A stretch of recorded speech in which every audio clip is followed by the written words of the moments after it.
এ যেন এক নজিরবিহীন ঘটনা। স্বাধীন দেশ ভেনেজুয়েলা থেকে ক্ষমতার দাপট দেখিয়ে দেশটির প্রেসিডেন্টকে তার স্ত্রী সহ তুলে নিয়ে আটক করেছেন মার্কিন প্রেসিডেন্ট ডোনাল্ড ট্রাম্প। যদিও বহু আগে থেকেই দেশটির প্রতি বেশ লোভাতুর দৃষ্টি ছিল ট্রাম্পের, তবে এমন আকস্মিক হামলায় ও আটকের ঘটনায় চমকে গেছে গোটা বিশ্বের মানুষ।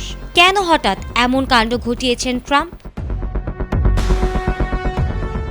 ভেনেজুয়েলায় মার্কিন অভিযান ও প্রেসিডেন্টকে অপহরণের নেপথ্যে দেশটির বিশাল জ্বালানির মজুদের ভূমিকা রয়েছে বলে মনে করা হচ্ছে।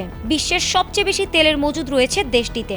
ভান্ডারে ৩০৩ বিলিয়ন ব্যারেল তেল নিয়ে শীর্ষে ভেনেজুয়েলা। কিন্তু দেশটির তেল সম্পদের ওপর একের পর এক নিষেধাজ্ঞায় জর্জরিত করে এসেছে যুক্তরাষ্ট্র। এরপরও সুবিধা করতে না পারায় যুক্তরাষ্ট্রের এত বড় অভিযানের সিদ্ধান্ত।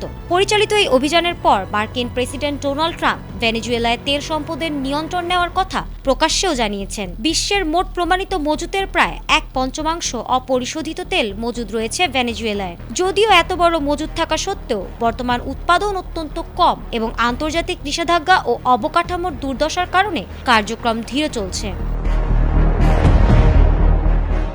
বিশ্লেষকদের মতে দীর্ঘ সময়ের ভুল নীতি, বিনিয়োগের অভাব ও আন্তর্জাতিক নিষেধাজ্ঞার কারণে দেশটিতে তেলের উৎপাদন ও রফতানি যথেষ্ট বাধাগ্রস্ত। প্রাথমিক ধারণা অনুযায়ী এই বিশাল তেল খনিজ পুনরুদ্ধার ও উন্নত করার জন্য ভারী প্রযুক্তি ও কোটি কোটি ডলারের বিনিয়োগ প্রয়োজন হবে। রাজনীতি ও আন্তর্জাতিক সম্পর্কের প্রেক্ষাপটে এই ঘটনাটি তেল বাজারকেও অস্থির করেছে। যুক্তরাষ্ট্রের পদক্ষেপে আন্তর্জাতিক প্রতিক্রিয়া এবং অন্যান্য দেশগুলোর অবস্থান নেওয়া চলমান রয়েছে, তবে পরিস্থিতি কিভাবে সামলানো হবে তা এখনও অনিশ্চিত। Desk report, ATN Bangla.